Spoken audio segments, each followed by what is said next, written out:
만약에 그 당시에 부모님께서 보험금 청구권 신탁을 가입한 걸 알았다 그러면 그 돈이 나올 수가 있었다 그랬으면 그 부분에 대한 걸 자기가 사인을 했었다 이거죠. 그래서 너무 좋은 것 같아요, 이사님. 이거 너무 좋은 것 같아요. 라고 할 적에 제가 딱 들었던 게 뭐냐 그러면 바로 이거를 신탁 원부에 놓자. 신탁 원부에 놓자. 왜냐면 보험금 청구권 신탁은 나와져 있는 게 매달 30만 원, 20만 원씩만 지급해라라고 하는 것이 일반적인 수탁사에서 하는 그 포맷이거든요. 그런데 이거를 좀 뜯어야 되겠어. 어떻게? 애가 병원비 했을 때 100만 원 이상, 얼마까지, 1000만 원까지, 누게 얼마까지, 이런 부분들에 대한 거를 해서 신탁 관리인의 역할을 부여를 하는 거죠. 우리 자녀의 자립의 능력, 우리 자녀의 보험, 우리 재정관리 이런 부분들에 대한 거를 신탁 관리인에다가 놓주고 그거를 신탁 관리인으로다가 해가지고 하게 되게 되면 우리 애가 그래도 이런 부분들에 대한 일단 생명은 살아난다 그러면 어떻게 밥을 또 먹여줄 거 아니겠어요? 누군가가. 그렇죠? 그래서 이런 부분들에 대한 거를 신탁 관리인을 놓아야겠다 해서 제가 그런 부분들에 대한 걸 여기 신탁 관리인으로 해서 했고요. 반갑습니다. 신탁으로 행복한 세상을 만드는 K신탁의 저자, 트러스트 스페셜리스트 박교훈입니다. 반갑습니다. 네. 오늘 이 강의가 우리 부모 사후 대안이 있는가라고 하는 거로다가 한번 제목을 그렇게 잡아봤어요. 예전에 제가 우리 장애인들을, 자녀들을 위해서 첫 강의를 할 적에는 그냥 보험금 청구권 신탁 이렇게 했었는데 제가 장애인 부모님들하고 많은 강의를 하고 만나 뵙고 상담하고 하다 보니까 가장 중요한 몇 가지 키워드가 나왔어요. 첫 번째는 뭐냐면 부모 사후 대안이 있는가, 우리 애들에 대한 대안이 있는가 해서 그 장애인 자녀를 위한 보험금 청구권 신탁, 그 다음에 신탁 관리인이라는 게 있어요. 신탁 관리인에 대한 역할 부분도 해서 제가 오늘 그 부분에 대한 거를 가지고 여러분들한테 하는데 어제 우리 홍순자 목사님께서 여러분들과 같이 이렇게 부모에 오셨던 분이세요. 그분이 계약을 저희들이랑 해서 어제 굉장히 힘드셨는데 몇 개월 동안 힘드셨는데도 불구하고 나 아닌 다른 장애인 부모님들이 이 과정을 겪어갈 적에 포기할 수가 있기 때문에 자기가 한번 끝까지 이거를 가져가 보겠다라고 해가지고 같이 하셨어요.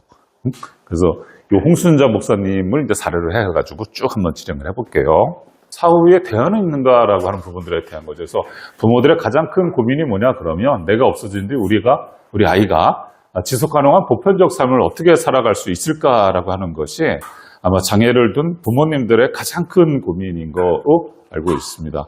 뭐냐 그러면 부모님들을 만나서 제가 듣지 못하는 얘기가 뭐냐 그러면 아이보다 하루를 더 살았으면 좋겠다라고 하는 거를 말씀하시는 분들은 아무도 안 계세요. 네.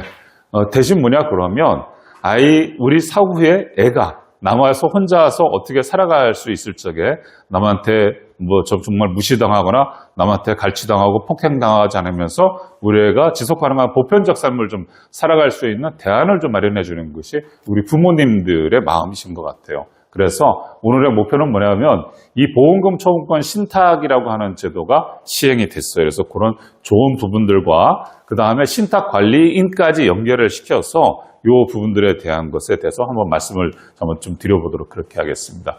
우리나라 장애인이 현재 263만 명이에요. 등록 장애인이 263만 명이니까는요. 여기다가 4인 가족을 하게 되게 되면 그 1000만 명 정도가 다 장애인 가족 부분들에 대한 거로 연결되어 있죠. 자, 보험금 청구권 신탁이라고 하는 제도는 24년도 11월 12일자에 보험금 청구권 신탁이 허용이 됐어요.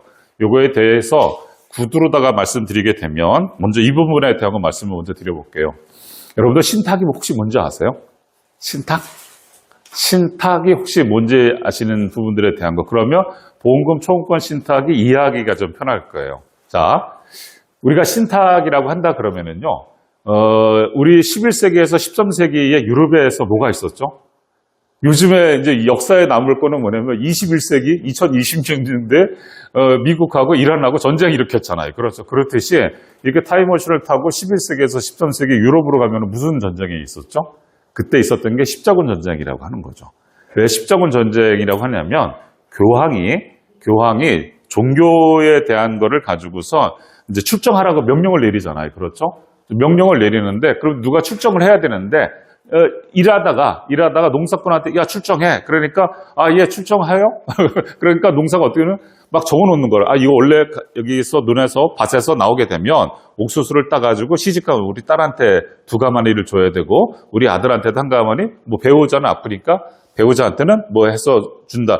이렇게 쭉 적어놓고선 이거를 가지고 내가 만약에 떠나게 되게 되면 여기 땅을, 이 논을 누군가가 뺏으러 올 수도 있는 상황이 되는 거고 또 이 곡식을 내가 출정하게 되게 되면 우리 시집간 딸한테도 보내줘야 되는데 이거를 누가 하지? 라고 해다 그걸 적어놓은 다음에 누구한테 찾아갔냐 그러면 교황한테 찾아갔어요. 그래서 교황한테 찾아가서 교황님 제가 교황 명예에 의해서 출정을 하긴 하는데 그렇다 그러면 이 부분들에 대한 걸 제 땅과 이런 부분들을 좀 맡길 테니까 교황님께서 그대로 좀 해주실 수 있겠습니까? 라고 이제 종이에 적은 거를 교황한테 드리니까 교황이 읽어본 다음에 그래 내 명령에 의해서 너희들이 나가는 거니까 그래 오케이 너 이거 나한테 맡겨도 괜찮을 거 아니니? 그러니까 그럼요 교황님을 믿고 이거를 맡기겠습니다 라고 한 부분들에 대한 그래서 교황은 그거 맡았던 거고요. 요 아버지는 이제 그거를 맡긴 다음에 전쟁터로 출정을 했고요. 자, 요게 신탁의 기원이에요. 이제 신탁은 끝난 거예요. 뭐냐 그러면 출정하고자 하는 아버지, 명령을 들은 사람 있죠? 그 아버지를 뭐냐 그러면 신탁에서는 위탁자라 그래요. 자기 거를 맡기는 사람. 무슨 말인지 아시겠죠? 맡기는 사람을 위탁자라 하고 그 다음에 누가 맡았어요? 아까 누가 맡았죠? 교황이 맡았잖아요. 그렇죠? 교황이 맡았는데 그거를 사람이나 일반 기관이 맡기게 되게 되면 그거를 민사신탁이라고 하는 거고요. 그 교황을 수탁사라고 얘기를 하는데 이게 사람이나 기관이 뭐 국민연금이라든지 이렇게 맡기게 되면 그거를 민사신탁이라 하듯이 은행, 증권, 보험사가 맡는 경우가 있어요. 수탁사의 역할을, 교황의 역할을 그거를 상사신탁이라고 얘기를 해요. 오케이, 무슨 말인지 아시겠죠? 그런 다음에 적어준 거 아빠가 뭘 적어줬다 그랬지 않습니까? 그 적어준 거를 뭐라고 얘기한다 그러면 신탁 원부라고 얘기를 하는 거예요. 오케이? 그러니까 신탁 원부 적어준 거 그대로 누가? 수탁사가 내려주는 거죠. 누구한테? 수익자한테. 오케이, 무슨 말인지 아시겠죠? 그래서 보험금 청구권 신탁이라고 하는 것이 그러면 뭐냐 그러면 예전에는 여러분들 종신보험이라든지 이런 거 가입하고 계시니까 다 알고 계시죠. 그렇죠? 부모가 계약자 피보험자가 부모잖아요. 그렇죠? 사망을 하게 되면 누가 받아요? 수익자가 받죠. 그렇죠? 수익자가 받는데 아까도 말씀드렸다시피 수익자가 받는데 그 받는 자녀가 우리 자녀예요. 근데 우리 자녀가 장애인이야. 그러면 여기 위층에 뭐가 있냐면 자폐사랑협회가 있잖아요. 자폐사랑협회라든지 여기에 있는 이름센터에 있는 데에 들어가서 자폐아들이 부모 사후에 금전이 생겼을 적에 주변으로부터 타겟팅 돼가지고 폭행과 갈취를 당하는 통계 수치가 나와 있는데 87%가 그렇대요. 제가 한 게 아니라 여기 이름센터에 있는 장애인의 부모들의 자료가 그렇게 나와 있어요. 그러면 생각을 해보세요. 보험금을 해가지고 들어서 자녀한테 내가 죽더라도 우리 애를 위해서 보험금을 남긴다고서 남기셨는데 그게 오히려 애를 타겟으로 만들어 가가지고 폭행과 갈취가 돼요. 이 보험금 청구권 신탁이라고 하는 게 뭐냐 그러면 바로 그런 거예요. 예전에는 안 돼 있었어요. 언제? 그런데 24년도 11월 12일자에 이게 허용이 된 거예요. 부모가 계약자 피보험자에서 부모가 사망하면 사망보험금이 우리 자녀한테 갈 거 아니겠어요? 그렇죠? 그랬을 적에 우리 자녀한테 갔을 적에 가장 주변에 가까이 있는 사람들이 사실은 그거를 왔는데 그 자체가 부모님께서 살아생전에 보험계약을 하고 이렇게 했을 적에 그 신탁 원부, 아까 무슨 말인지 아시겠죠? 그것처럼 아빠가 남긴 것처럼 신탁 원부를 해서 우리 애한테 내가 죽은 사망보험금이 나오면 그 돈을 애한테 어떻게 주세요라고 하는 부분들을 하는 거예요. 오케이, 무슨 말인지 아시겠어요? 그래서 어제 그런 부분들에 대한 거를 상사신탁, 어제 신한은행 신탁부서하고 어제 첫 계약을 한 거예요. 굉장히 우여곡절을 겪어서 정말 힘들게 어제 첫 계약을 한 거예요. 그게 이런 부분들에 대한 내용이 있었다. 오케이? 그래서 오늘 지금 말씀드리는 거는 보험금 청구권 신탁이 어떤 건지 부분들에 대한 걸 말씀드리고 여러분들께서 아까 유튜브 보셨던 제가 새벽에 찍어서 올렸던 거를 가서 보시게 되면 이 신탁에 대한 것을 이렇게 쉽지는 않았었구나. 그러나 이제 그런 길을 열어놨으니까 그렇게 가면 된다라고 하는 걸 말씀드리고 싶어요. 자, 그러면 이런 부분들에 대한 것이 뭐냐 그러면 3천만 원 이상의 일반 사망보험금이고 직계 존비속만 가능해요. 수익자는 누구나 해야 되냐면 사돈팔촌 아무도 필요 없이 직계 존비속 및 배우자만 돼요. 오케이, 수익자가. 그런데 부모님들은 어떻게 되겠어요? 계약자, 피보험자 다 여러분들, 수익자는 누구? 우리 자녀들이에요. 오케이? 무슨 말인지 아시겠어요? 그래서 자녀들로다가 처음에는 보험 계약을 했다가 나중에 어떻게 되냐면 보험 계약을 한 다음에 그 증서를 가지고서 저희가 숙탁하게 이 수익자를 누구로 바꾸냐면 신탁사로 바꾸는 거예요. 오케이? 그러면 신탁사로 가게 되게 되면 아까 얘기한 것처럼 위탁자, 수탁자, 수익자가 있는데 그러면 위탁자는 우리 부모가 되거든요. 그 다음에 수탁자는 누가? 신한은행이 되고 수익자는 누가 되는 거야? 우리 자녀가 되는 거예요. 무슨 말인지 아시겠어요? 그러니까 결과적인 건 보험에서 발생된 사망보험금을 갈취가 되지 않게 부모가 잘 적어놓는 거고 그게 어디로 간다? 사망과 동시에 수탁사로 가는 거고요. 수탁사로 가서 거기 최종적인 수익자가 누가 된다? 우리 자녀가 된다라고 하는 거예요. 오케이? 무슨 말인지 아시겠어요? 그래서 수탁자는 말 그대로다가 우리가 부모가 남긴 것 그대로 집행이 되게끔 되어 있는 내용이 되는 거예요. 그래서 이런 부분들에 대한 것에 처음에 보험을 여러분들께서 이제 가입을 하시게 되게 되면 종신이라든지 이런 정기보험을 가입하게 되게 되면 3천만 원 이상짜리로 해라라고 저희가 만든 게 아니라 국가에서 금융위원회에서 이렇게 한 거예요. 11월 12일자에 예전에는 사망보험금을 그냥 애한테 지급되게 말았었는데 가만히 보니까 국가도 양심이 있는 거죠. 왜? 애한테 줬는데 애가 폭행 갈취당하고 그런 게 사회적인 이슈가 너무 많아버리니까 국가도 이렇게 되면 안 되겠어. 그래서 그거를 보험금 청구, 사망보험금을 국가가 이제 신탁으로 들어올 수 있게끔 허용이 된 거예요. 신탁법과 자본시장법에 의해서 법률에 의해서 이제 보장을 받게 되는 거니까 상당히 괜찮은 형태가 되죠. 오케이. 그럼 그런 부분들에 대한 거를 가지고서 가입을 하시게 되면 우리 수익자 지정, 신탁업자한테 이제 가서 너 어떻게 누구를 해줘라라고 하는 게 되는 거고요. 세 번째는 뭐냐면 신탁 원부를 설계를 해야 돼요. 이게 여러분들 신탁 원부라는 게 굉장히 쉬울 것 같지만은요. 저 내용이 결국은 핵심이 돼요. 저 내용이 아무렇게나 적어놓게 되게 되면요. 그냥 우리 애한테 S 생병 회사에 대한 신탁 보니까 거기는 애한테 20만 원씩 30만 원씩 지급해 준다. 그리고 끝이에요. 그렇게 되게 되면 아무 의미가 없잖아요. 아무 의미가 없잖아요. 그럼 신탁 원부에다가 내용을 적어야 되는 거예요. 내용을 적어가지고서 그 들어가는 내용이기 때문에 신탁 원부의 작성이 정말 중요해요. 제가 여러분들한테 이거 제가 어제 양해를 좀 구했으니까는요. 고객님한테 제가 양해를 구했어요. 뭐냐 그러면 마침 우리는 라이브로다가 볼 수 있어서 좋죠. 어제 했었던 그거에 대한 신탁 원부예요. 이 신탁 원부에 여기에 그런 내용들이 쫙 들어가요. 우리 애한테 어떻게 해달라라고 하는 거를 부모의 요구사항대로다가 이거를 가지고서 하는데 이 신탁 원부 부분들에 대한 거를 가지고 여러분들이 잘 아시는 이 신탁 원부에 대한 거를 작성을 하는 게 아니라 그냥 자기네들의 있는 거에다가 그냥 갖다 맞추는 것밖에 안 돼요. 부모는 우리 애가 교통사고가 나거나 부모 사후에 애 혼자 있을 적에 애가 워낙 나가서 뛰어노는 거라든지 뭐 하는 거를 좋아하다 보면 다칠 수도 있잖아요. 그렇죠? 그러면 애가 병원에 입원할 수도 있는 거야. 앰뷸런스 실려가서. 그랬을 적에 누군가가 가서 사인을 해줘야지만 애가 입원을 하든 수술을 할 거 아니겠어요. 그렇죠? 그러면 그런 부분들에 대한 거를 가지고 누군가가 관리를 해줘야 되는데 그거에 대해서 신탁 관리인을 하던 아니면 그 돈이 목돈이 내려가게끔 그렇게 해줘야 되는 거를 신탁 원부에다 적으려고 그랬더니만 안 된대요. 하지 말아요. 우리 수탁사는 그런 거 못 한대요.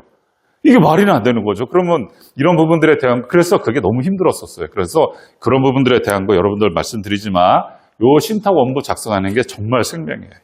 이게 그런 부분들에 대한 거. 그래서 우리 부모님, 우리 홍수정 목사님께서 이 부분들에 허락해서 보여드렸는데 또 자세한 내용은 이제 가면서 또 할게요. 그러면서 이런 부분들에 대한 거를 이제 관리하는 거죠. 악용의 소지를 방지하는 거예요. 돈을 우리 애한테 내려갔을 때 누가 훔쳐가거나 뺏어가거나 악용할 수 있는 부분들을 부모님들께서 우리 현명하신 부모님들께서 속상한 것만큼 마음이 상심이 큰 것만큼 우리 애를 위해 가지고 이 부분에만큼은 딱 잡아주셔야 돼요. 그렇게 난 다음에 또 긴급 의료비 대응이라든지 이런 부분들에 대한 것들도 부모님께서 이렇게 해주시는 게 중요해요. 그래서 이 홍순환님 같은 경우에도 제가 많이 도움을 드렸어요. 그래서 이렇게 하시는 게 좋을 것 같습니다. 뭐 100만 원 이상에 있어서 뭐 1000만 원까지 그다음에 전체 얼마 이렇게 해서 쭉 말씀드려가지고서 그런 부분들에 대한 거 내용을 다 기재를 했어요. 자, 이 보험금 청구권 신탁에 대한 그러면 가입의 4가지 조건이 있어요. 제가 한 게 아니라 누가 했냐 그러면 금융위원회에서. 네, 금융위원회에서 이렇게 4가지 조건에 대한 거를 가지고 하십시오. 그러면 거기에서 발생된 사망 보험금에 대해서는 그거는 우리가 인정을 할게요라고 하는 부분들에 대한 내용이 되는 겁니다. 보장 부분들에 대한 것을 주계약이에요. 주계약이라고 하는 사망 보험금이 얼마 이상? 3천만 원 이상 나오게끔 해라라고 하는 거죠. 그러면 여러분들 현재의 종신보험 가입을 해놓으신 거를 기억을 한번 해보세요.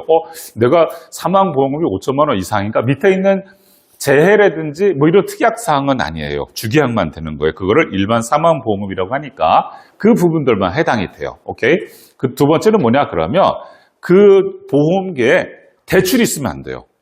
뭐냐면 사망을 하면 나가기로 된 게 1억이었었는데 대출이 만약에 8천만 원 있었다고 생각을 해봐요. 그러면 대출 빼고 2천만 원 내려가잖아요. 그럼 의미가 없는 거잖아요. 무슨 말인지 아시겠죠? 그래서 금융위원회에서는 대출이 없어야 된다라고 했고요.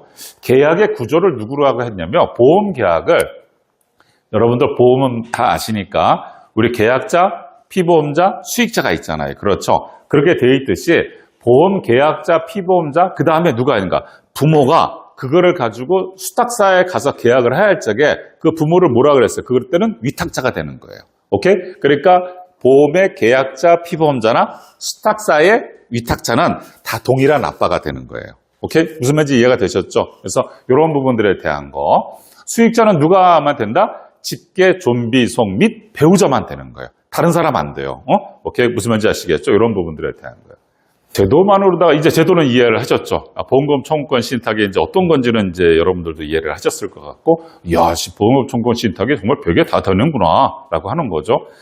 말 그대로다가 우리가 어제 이 신탁을 하면서도 이게 애한테 지금 저희가 여기 홍순자님 같은 경우에 있어서 내려준 부분들에 대한 것이 우리 애가 나이가 지금 38이 됐으니까.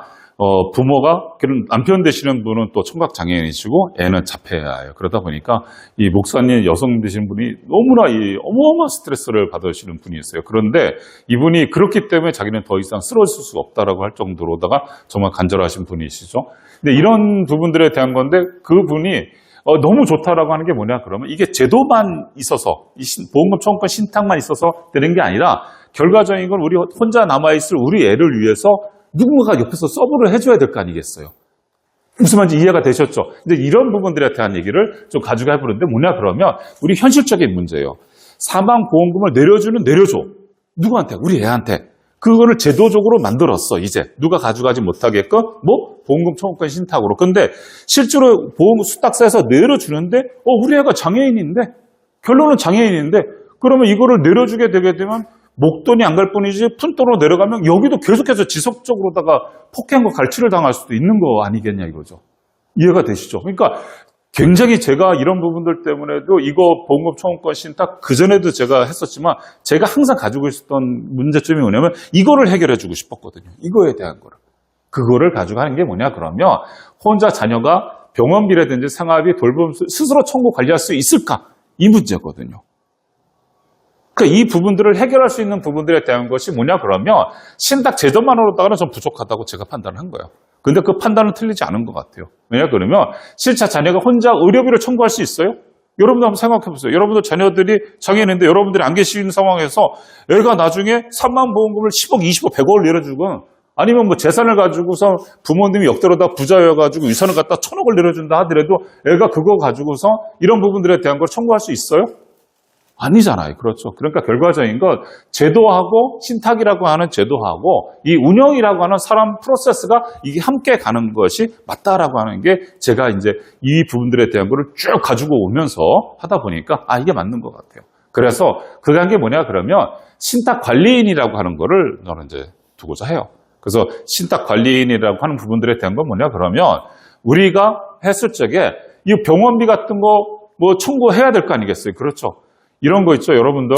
우리 애가 제가 여기 신탁 원부에다가도 그 내용을 이제 넣고, 그 다음에 이제 신탁 재산에 분배금에 대한 요청서도 제가 양식을 만들어서 어제 다 신한에다가 제가 등록을 시켰어요.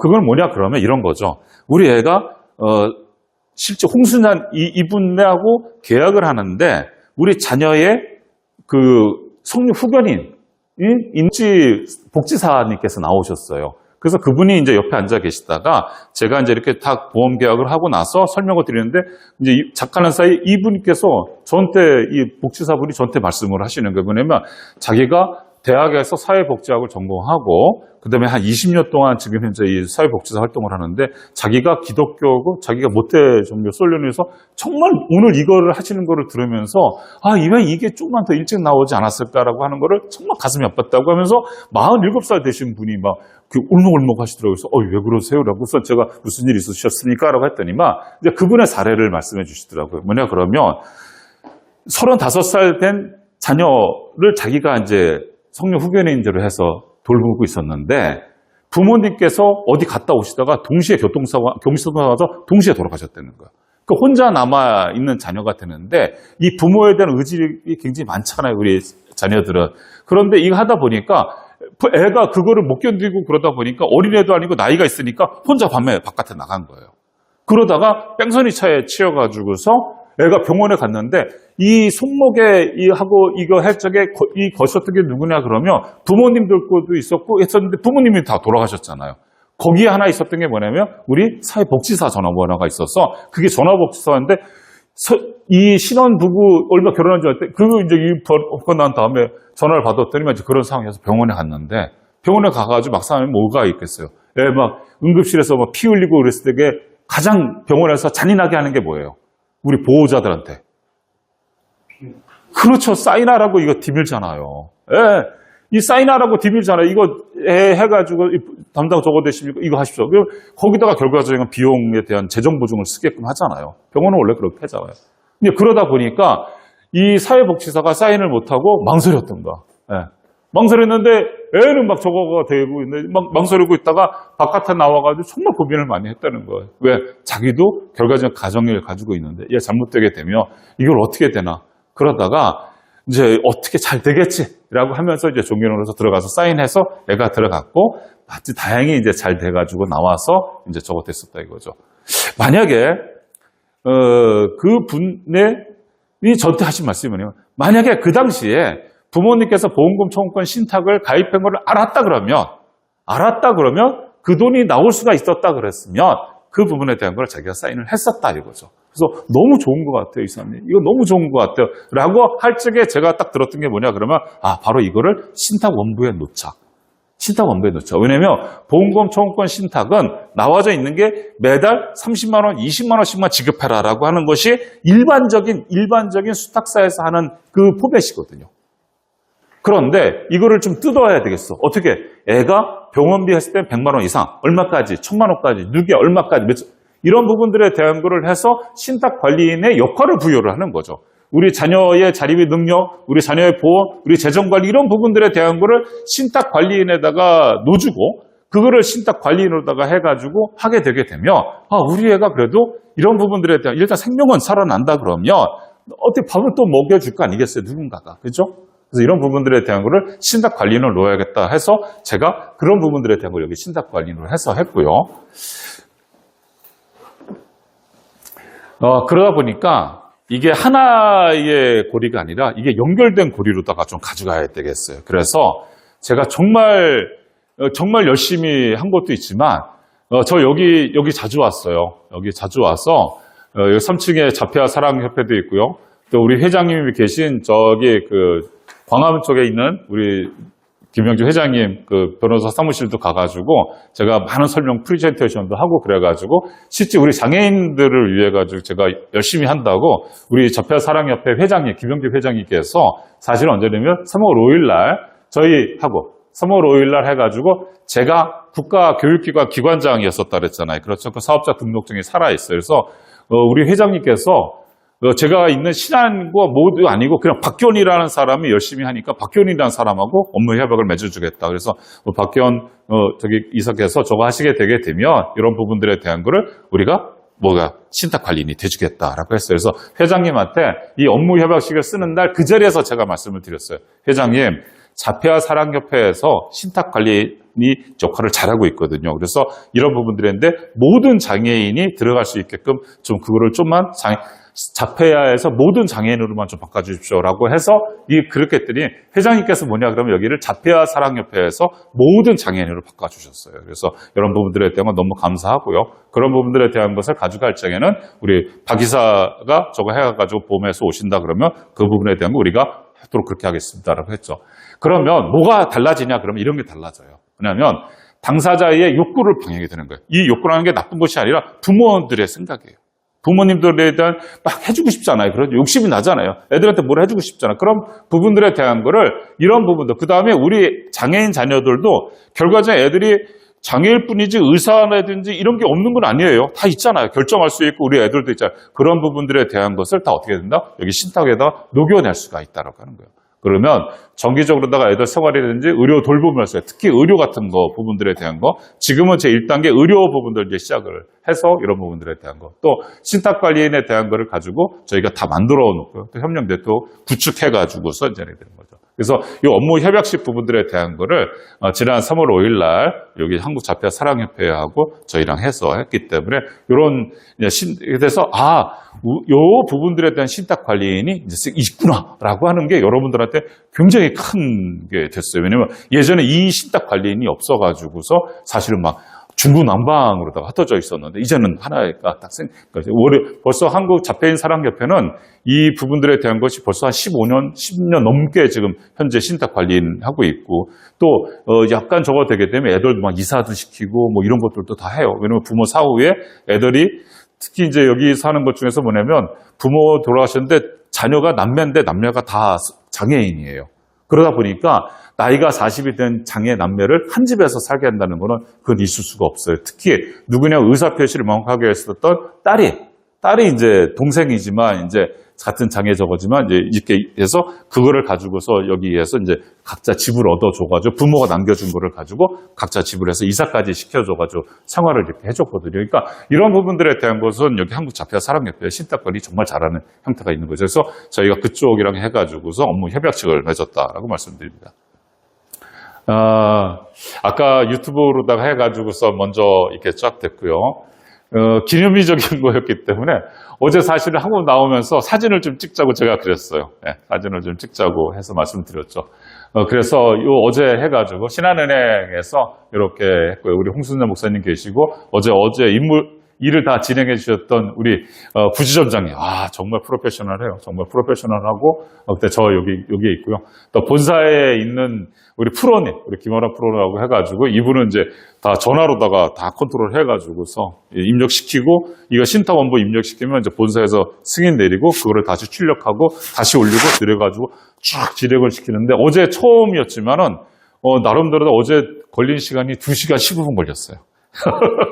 네, 은행 창고에 가가지고. 그러니까 이게 어떤 프로세스가 정해져 있는 게 아니고 이거를 만들었던 거 있잖아요. 그거를 만드는 거를 제가 신탁원부를 고객이 요청하시는 거를 제가 신탁원부를 만들어서 고객의 요구사항을 제가 신탁원부를 만든 거 가지고 준법감시부까지 통해서 내려온 거니까 이거는 법률적으로 확실하게 된 거죠. 누가 이제 신한은행에 이제 그대로 집행을 해주겠다라고 하는 약속에 대한 거죠. 그러니까 어제가 굉장히 역사적인 날이었던 거였었어요, 사실은. 그래서 어제 기분 좋아가지고 막 와가지고 집에 와가지고 한 10시쯤에 집에 들어와가지고 씻고 뭐 밥 먹고 막 피곤한데도 이거 먼저 유튜브 그거 찍어가지고 또 많은 분들 하시고 새벽 2시부터 이거 만들고 5시에 했던 거예요. 그래서 어제 이제 했던 내용이에요. 그래서 이런 투명한 부분들에 대한 거, 계약에 대한 포인트죠. 책임성, 우리 협업 여러 가지가 되고요. 우리 여기에서 이런 분들한테 정말 감사드리고요. 어제 현장 스케치 부분들에 대한 거를 가지고 한번 해보죠. 뭐냐 그러면 사전에 설계가 이제 이루어져야 되는 거예요. 여러분들도 이제 이런 거에 대한 거를 얘기 들으셨으니까 상황 분석이라든지 현재 상황을 파악하시면 돼요. 이제 파악하시고, 물론 누구보다 잘 아시니까. 지금 목적물 우선순위 같은 거라든지 이런 부분들에 대한 거, 그 다음에 내가 그런 부분들에 대한 예산이 있나 없나 이렇게 생각하시는 거죠. 아까 여러분들과 강의하기 전에 우리 선생님께서 잠깐 먼저 질문을 해주셔가지고서 그거 어떻게 되는 겁니까? 그래서 제가 이런 말씀을 드렸죠. 국가는 말이에요. 5천만 원이 있어요. 여러분들한테 5천만 원이 있다고 생각을 해봐요. 5천만 원을 내 자녀들한테 이제 주고 싶어. 그런데 이 5천만 원이라는 돈이 우리 자녀가 쓰기에는 커요, 적어요? 아무래도 적잖아요. 그렇죠? 네, 이거 왜냐면 애가 평생 살아가야 되는데 이게 한 번에 쓰기에는 무지하게 큰 돈이지만 사실 평생 쓰기에는 이게 적은 돈이 되는 거잖아요. 그렇죠? 그럼 그거를 가지고서 부모가 또 돌아가시는 마당에 이 돈이 어디로 갈 수도 없는 게 애한테 줘봤자 또 없어질 수가 있잖아요. 그러니까 국가는 어떻게 머리를 맞댔냐 그러면 저도 참여하고 그랬지만은 국가는 어떻게 되냐면 요 5천만 원이 있던 앞으로 벌 돈도 있어가지고 한 뭐 1억 얼마 정도가 된다 그러면 요 돈은 그대로 애 생활비 쓰게 하고 하되 요 중에서 일정한 부분들 중에서 몇십만 원 정도를 떼어서 뭐로 오라는 거예요. 국가는 보험을 하라는 거예요. 보험을. 그래서 계약자 피보험자를 보험으로다가 하게 되면 큰 돈 5천만 원하고 상관없이 일부분만 오잖아요. 그렇죠? 그러면 계약자 피보험자 하다가 수익자 누가 우리 자녀잖아요. 그러다가 부모가 사망하면 여기에서의 사망보험금은 어떻게 되겠어요? 한 2, 3억 정도가 생기잖아요. 그렇죠? 왜? 사망보험금이라고 하는 보험의 사망보험은 납입보험료보다 몇 배에 있는 보험 차액이라는 게 반드시 있게 되어 있는 거거든요. 그래서 거기에서 발생된 사망보험금 1억, 2억, 3억을 가지고 받으면 그 돈을 가지고 어떻게 되는가? 애를 위해서 보험금 청구권 신탁을 하라고 하는 거잖아요. 이제 이해가 되셨어요? 그래서 여러분들 보험금 청구권 신탁이 이거 보험 가입하라고 하는 거야 라고 그렇게 오해하시는 분들도 계시고 또 그렇게 하는데 그러면 안 되는 거예요. 저는 그거 하자고선 이거에 대한 걸 이렇게 막 장애인들 쫓아다니고 제가 이거 만들어 주려고 이렇게 했었던 건 아니에요. 무슨 말인지 아시겠죠? 기본적으로 우리 애들의 지속 가능한 보편적 삶을 만들어 주는 게 가장 우선이 되는 거고요. 이왕이면 여러분들도 하다시피 이렇게 해가지고 그러면 말 그대로 내 진짜 5천만 원이 아니라 5천만 원을 애를 위해서 쓰면서도 어떻게 되는 거예요? 사망보험금이 2억 3억이 다시 발생이 되는 거잖아요. 그럼 괜찮은 거 아니에요? 맞죠? 무슨 말인지 아시겠죠? 이렇게 되는 거예요. 이런 부분들에 대한 거를 보험금 청구권 신탁으로 하자라고 하는 거죠. 그러니까 여러분들께서 예산과 작은 부분들에 대한 거를 가지고 한번 체크해 보세요. 홍순자님 께서는 64, 우리 똘끼리인데, 이제 저거 되시는데, 60년생이신데, 이분이 하시고선 들어갔는데 1억 들어가셨어요. 그런데 보험금이 한 5만 원 요 정도 선이었던 거예요. 그럼 생각을 해봐요. 여러분들은 더 젊으신 부부들에 대한 보험료 좀 싸잖아요. 그렇죠? 애를 위해서도 1억, 2억 남기는데 내가 5천만 원, 1억을 가지고 한꺼번에 내려줘가지고 묶어두고 그거보다는 어떻게 되겠어요? 애를 위해서 어디로 봄에 됐으니까 어디 여름 됐으니까 애를 데리고 어디 놀러 가시는 데 차라리 쓰시고 거기에 조그만 부분들을 보험으로 와가지고 위험을 여러분들의 어차피 우리는 인생을 한번 정리가 되잖아요. 그랬을 적에 애한테 해줘가지고 사망보험을 내려주는 게 오히려 더 현명한 부분이다 이거죠. 그러면서도 이게 된 거예요. 질문이 있다가 몰아서 할게요. 받을게요. 이제 할게요. 그래서 여러분들께 제가 이렇게 올라왔을 적에는 제가 막 얘기를 해야 우리 좋을 것 같아서 그렇게 하시는 거예요. 그래서 여러분들이 그런 부분들에 대한 걸 하세요. 이거를 뭐 재테크냐 뭐라고 하는데 재테크라고 말을 하기에는 너무 가슴 아파서 재테크보다는 부모가 자녀한테 물려주는 전 철학이라고 말씀드리고 싶어요. 네.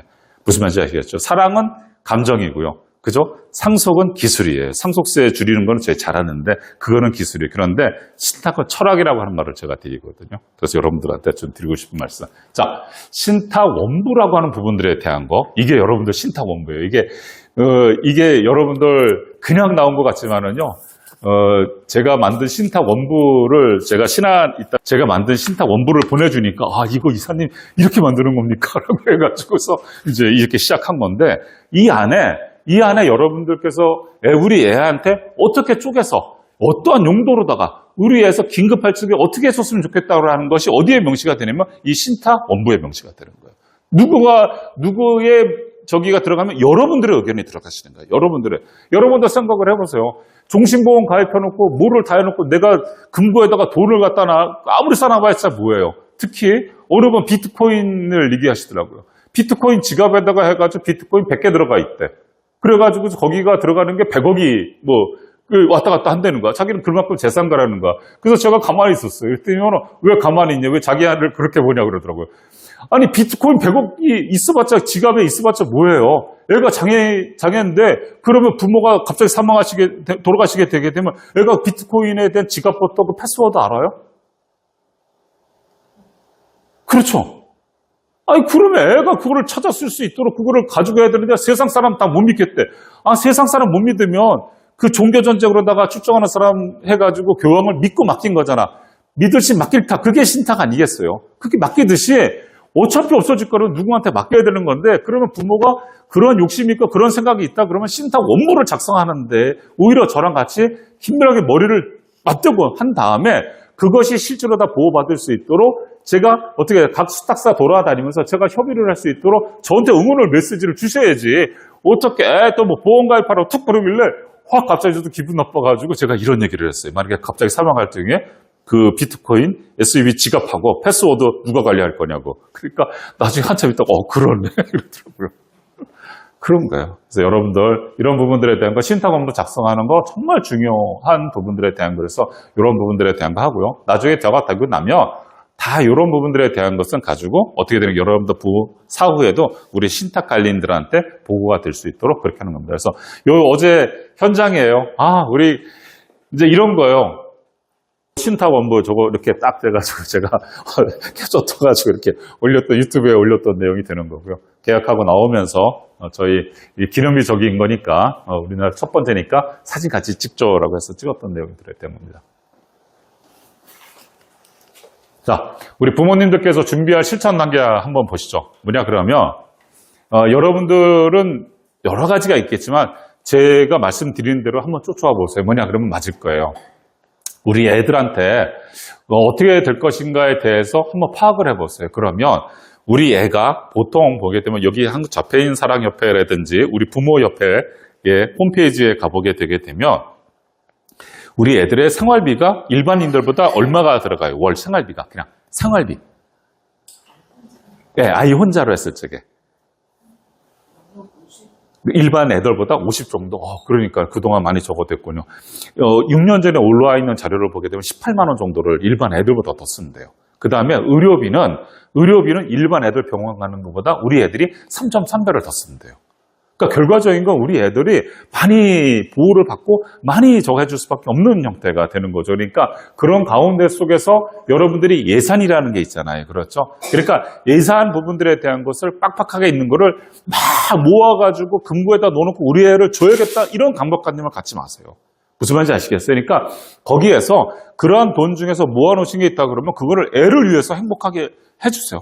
여러분들 시간도 다 유한하잖아요. 그렇죠? 그러니까 같이 애랑 놀아주는 걸 하고 그 중에 진짜 1분만 해가지고 위험을 보험사로 넘기는 거예요. 그래서 아까도 얘기했잖아요. 20만원짜리 부분들에 대한 거 30만원짜리 하니까 3만 1억이 생긴 거잖아요. 그렇죠? 3만 이런 거 생긴 거니까 그렇게 위험을 넘기시고 애랑 쓰라 이거죠.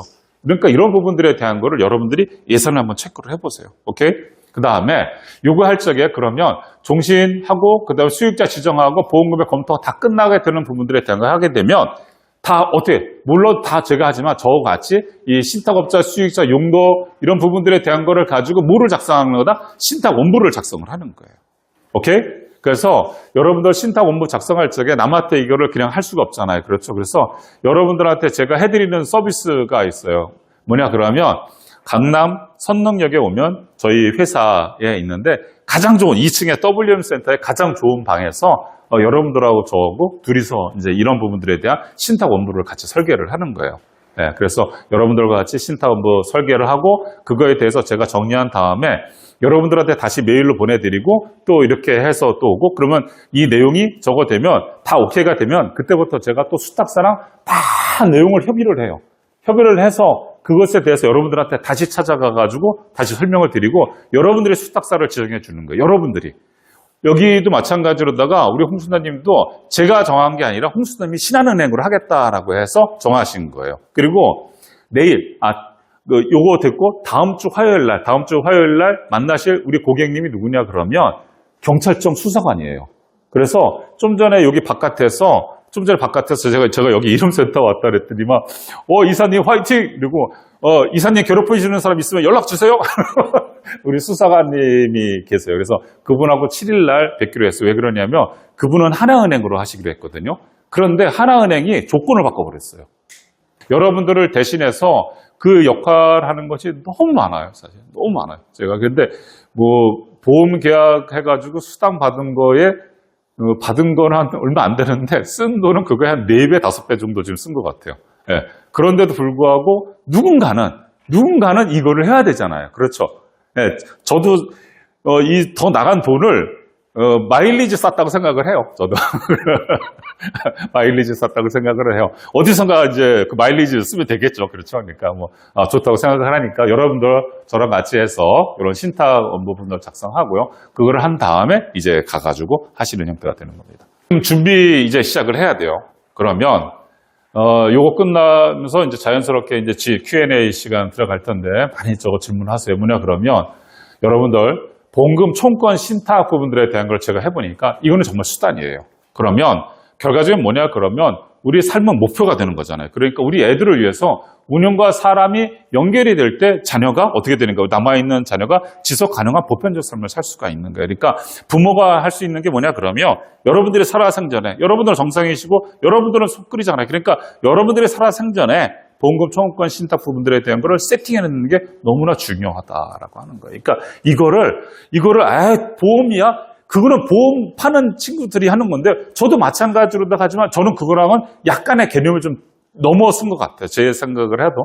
저는 그거를 약간 좀 넘어선 것 같아요. 애들이 보면은 저한테 그러거든요. 이사님 이거 보험 설명하셔야 되는데 왜 안 하시죠? 그러면 저는 가끔 다 뛰어넘어요. 막. 이거가 너무 중요하기 때문에. 그래서 그러나 분명한 건 뭐냐 그러면 이러한 제도와 신탁이 같이 믹스가 되고 여러분들께서 잘 할 적에 우리 애들이 지속 가능한 부분들이 연결이 돼서 살아갈 수 있을 것 같다라고 하는 걸 제가 결론적으로 하는 핵심 메시지로 여러분들한테 던집니다.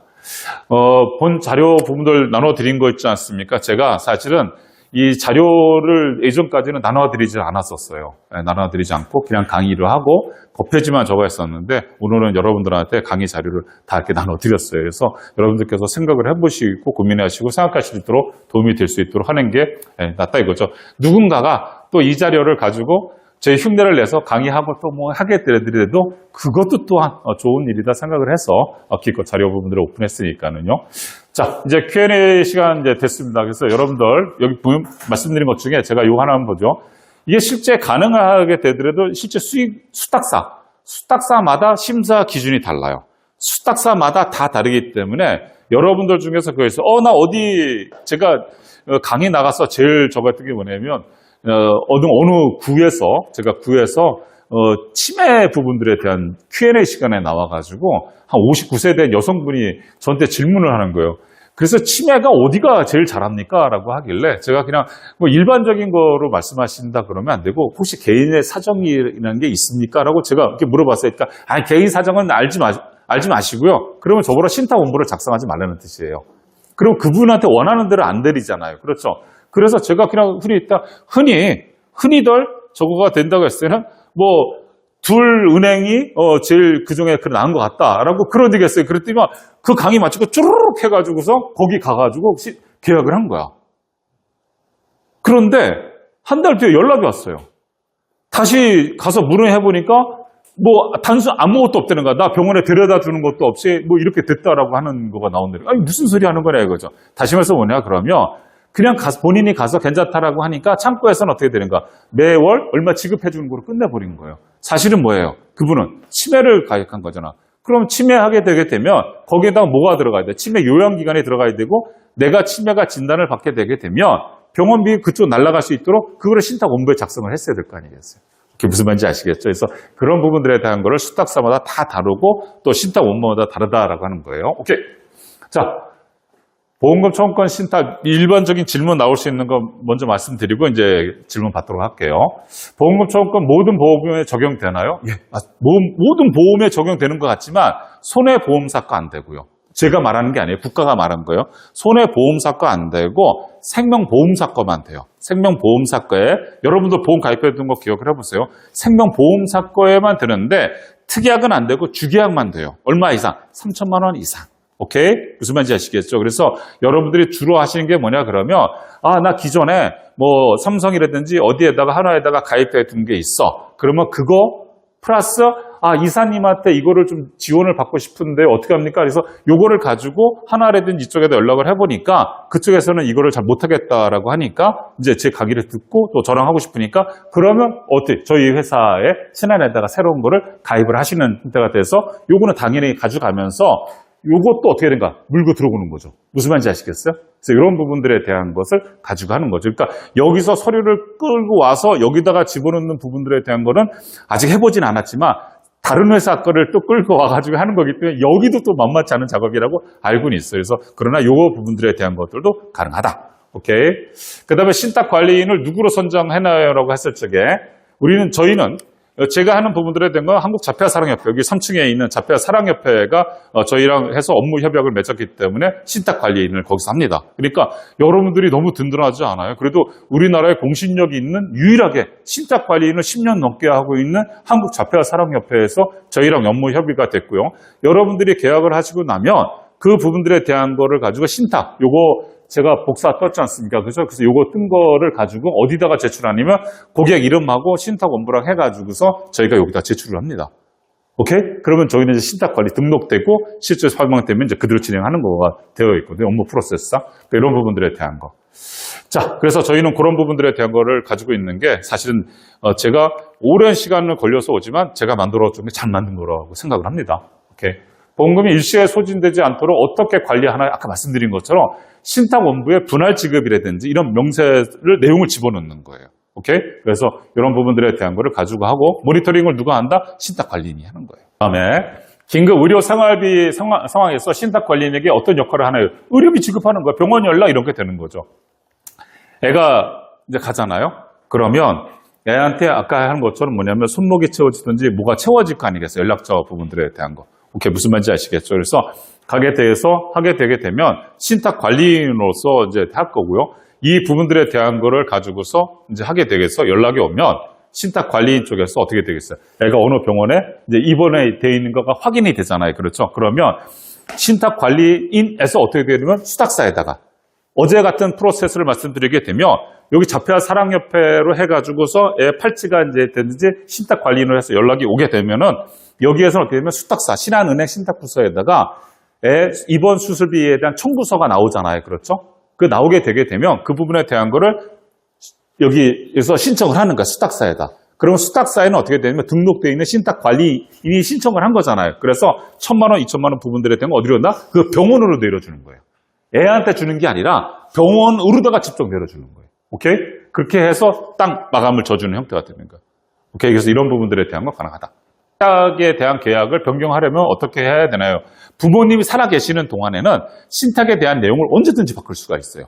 그러나 돌아가시게 되면 어떻게 망자가 무슨 얘기를 못하듯이 할 수가 없는 상황이 되는 거죠. 오케이, 무슨 말인지 아시겠죠? 그래서 자, 아무튼 여러분들께서 해서 이렇게 신탁에 대한 보험금 청구권 신탁에 대한 거를 말씀을 드렸어요. 어때요, 여러분들 들어보시니까 괜찮은 것 같아요? 자, 지금부터는 여러분들한테 이제 Q&A 여러분들께서 그냥 이렇게 어디 가셔가지고 뭐 한다. 뭐 특히 저희랑 경쟁사에 있는 뭐 S생명보험사는 그 회사가 수탁사 기능을 가지고 있어요. 그래서 보험하면서 자연스럽게 그냥 수탁사가 내려가 버려요. 그러니까 원스톱이어서 굉장히 편한 것 같지만 거기는 지급 조건이거든요. 그냥 지급만 해주는 거야. 뭐 애 결혼식 때 얼마 지급 그냥 끝. 그러니까 부모들은 다 그렇게 하는 줄 알고 거기가 대기업 저거니까 그냥 그게 전부 다 아는데 사실은 우리 애한테 편해야 될 거 아니겠어요. 누구 뭐 저희 뭐 신하는 뭐 대기업이 아닌가요? 대기업이죠. 그런데도 불구하고 했던 이유는 그런 거가 되는 거죠. 오케이. 네. 죄송합니다. 질문 몇 가지가 있는데 신탁관리인이 만약에 사망 등이나 일신상의 사유가 발생할 때 또는 선량한 관리자 의무를 저버렸을 경우에 그렇죠. 아주 좋은 말씀을 하시는 건데요.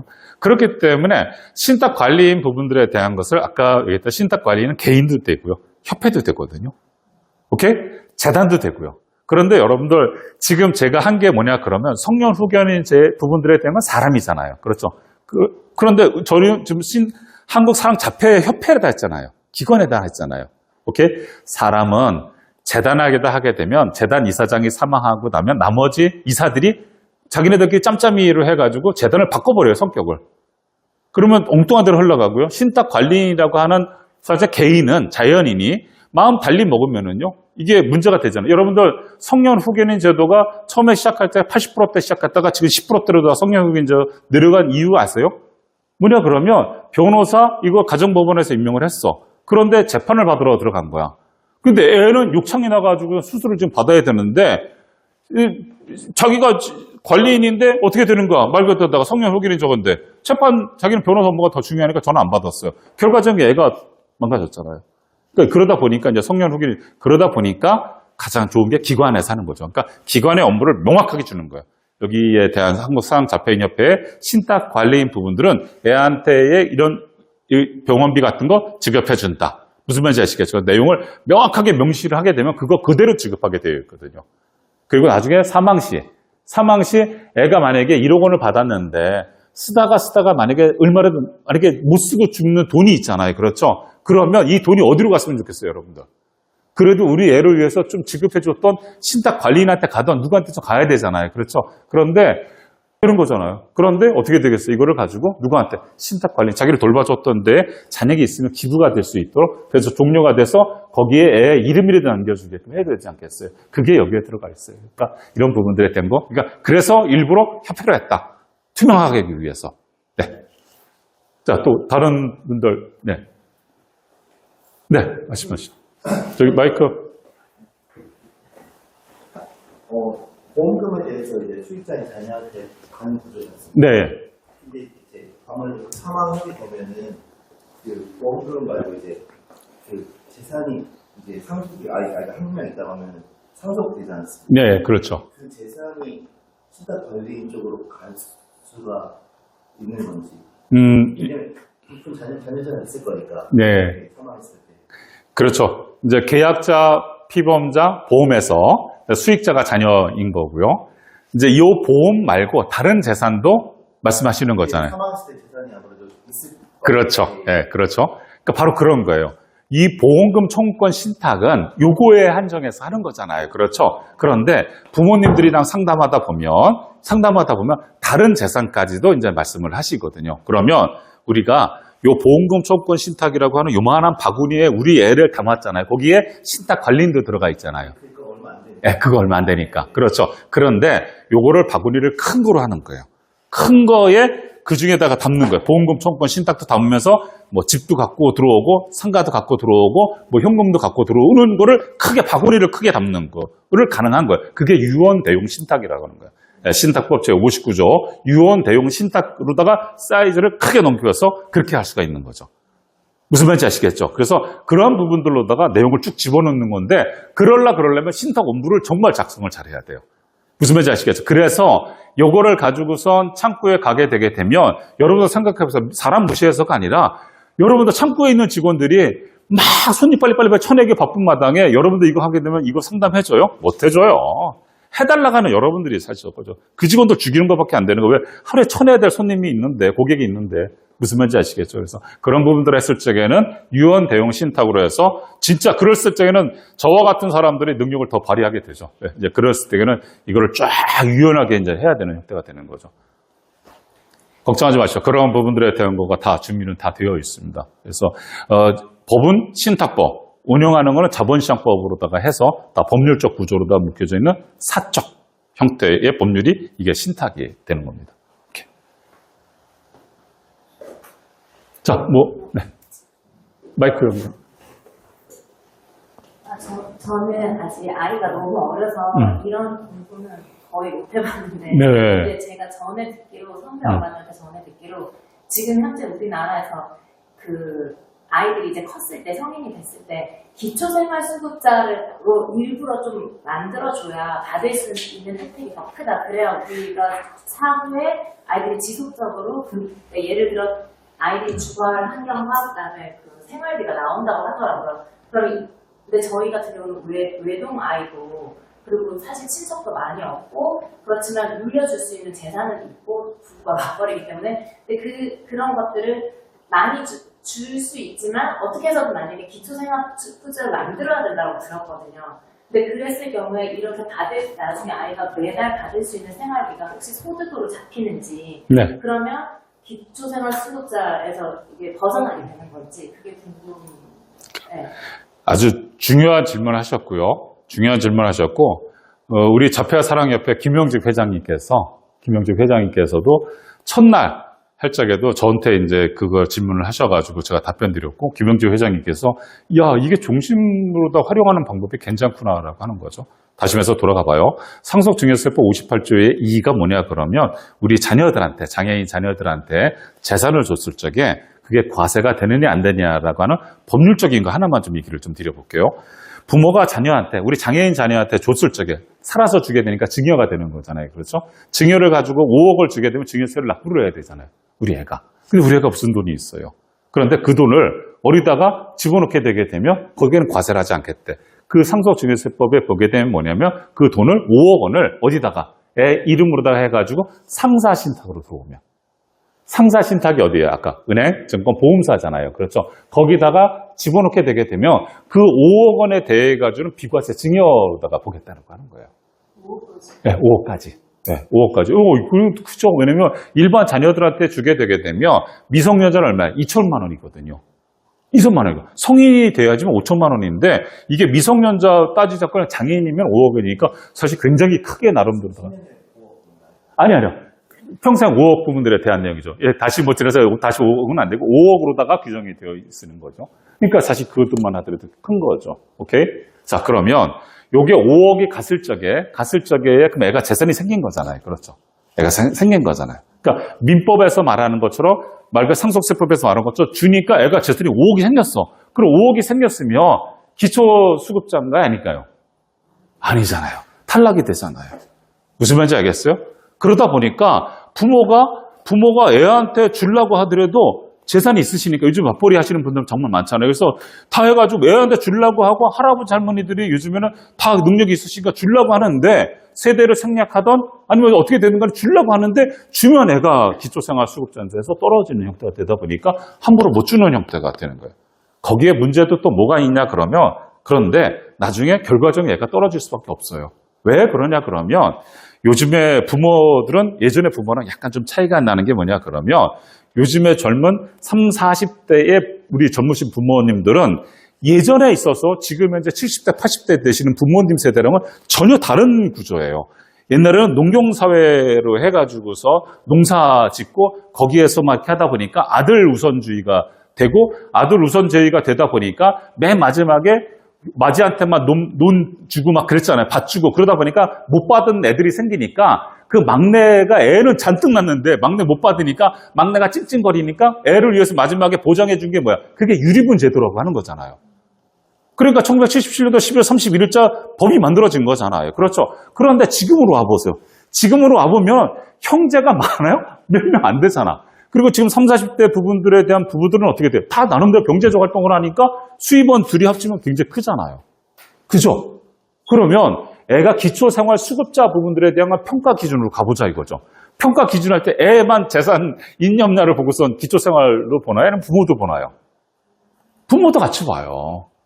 부모도 같이 본다는 거예요. 그럼 부모가 재산이 있는데 애만 그지를 만들 거예요? 평가 금액은 같이 들어가는데?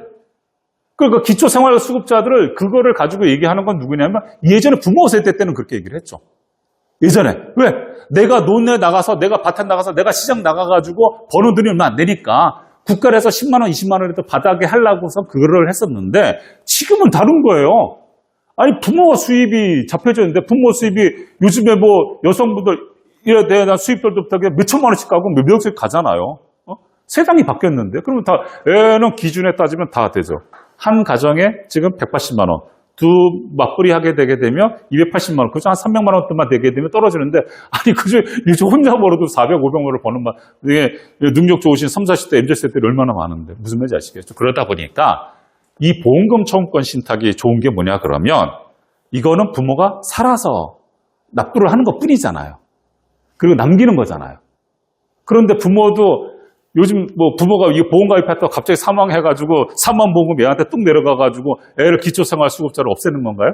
아니잖아요. 요즘에 부모님들을 30, 40대를 하더라도 가다가 전화번호 많이 따이시죠? 그렇죠? 너 젊으시니까. 그런 것처럼 젊고 오래 사시잖아요. 그러면 결과적인 건 나중에 보세요. 요즘에 와서 느끼는 건데 예전에는 애가 장애인이라고 한다 그러면 부모님이 돌아가셨을 거라 생각을 해요. 애가 장애인이 한 30, 40대 정도 되게 되면 부모님이 돌아가셨을 거라고 생각을 하는데 요즘에 가가지고선 상담하다 보면 애가 나이가 50대이신 장애인들 만나요. 왜? 부모님이 70대 중반밖에 안 되는 거야. 근데 옛날에 같았으면 속 썩어서 돌아가셔야 될 분들인데 의학이 발달됐다 보니까 이분이 살아가 계신 거야. 그러니까 부모는 70 중반이신데 곱하기 0.8하게 되니까 이분이 옛날로 따지면 50대밖에 안 되는 거야. 체력이. 약을 드셔가. 그런데 애는 같이 늙어가는 거예요. 그러면 여러분들 생각을 해보세요. 이 보험금 청구권 신탁은 언제 발생이 되는 거예요? 부모가 사후에 발생이 되는 거예요. 그러면 사후에 발생이 됐을 적에 그러면 그 전에는 어떻게 돼요? 기초생활수급권자랑 관련이 있어요, 없어요? 아예 없는 거예요. 부모가 살아 계시는 거니까. 그런데 아예 젊었을 적에 보험을 가입했기 때문에 싼 값에 가입하잖아요. 봐보세요.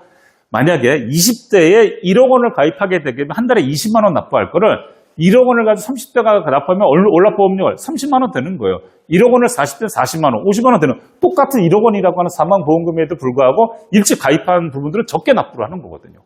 오케이? 그런데 결과적으로 나중에 사망한 뒤에 그 돈이 나오잖아요. 그러면 사망 언제 하실 거예요? 알 수 있어요? 모르잖아요. 그러면 결과적인 거에도 우리나라의 국민연금에서 노령연금으로 넘어가요.